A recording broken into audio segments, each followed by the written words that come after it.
అమ్మ నాన్న నీకంత చదువుకోలేదని లోకువ. మీ అమ్మ నాన్న నీలాగా స్టైల్గా ఉండరని లోకువ. మీ అమ్మ నాన్నకి నీకులాగా మొబైల్ నాలెడ్జ్ లేదని లోకువ. మీ అమ్మ నాన్న నీకు ఎందుకు లోకువ చెప్పినా నీకంత జ్ఞానం లేదని వాళ్ళ మీద చిన్న చూపు కనుక నీకు లోకువ. వాళ్ళ మాటను బుర్రకి ఎందుకు ఎత్తికెక్కించుకో తెలుసా?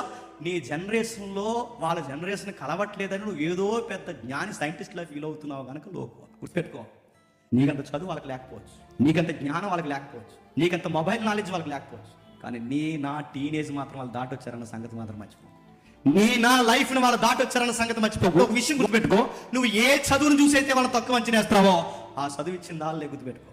ఏ జ్ఞానం చూసి వాళ్ళని ఎర్రోల్లా చూస్తున్నావో ఆ జ్ఞానం ఇచ్చింది వాళ్ళే గుర్తుపెట్టుకో. ఏ మొబైల్ బట్టి వాళ్ళ కళ్ళు కప్పే పనులు చేస్తున్నావో ఆ మొబైల్ ఇచ్చింది వాళ్ళే గుర్తుపెట్టుకో. ఏ యొక్క పొగరు చూసుకుని మెట్టి పడుతున్నావో ఆ ప్రేమను ఇచ్చి నీకు ఆ నోటికి బలం ఇస్తున్నది వాళ్ళే గుర్తుపెట్టు. నా కుమారుడా, నా కుమార్తె, నా కుమారుడా, చదువుకున్న వారి పేరెంట్స్ మాటలే వినండి లేదు, పేరెంట్స్ మాట వినండి అంతే.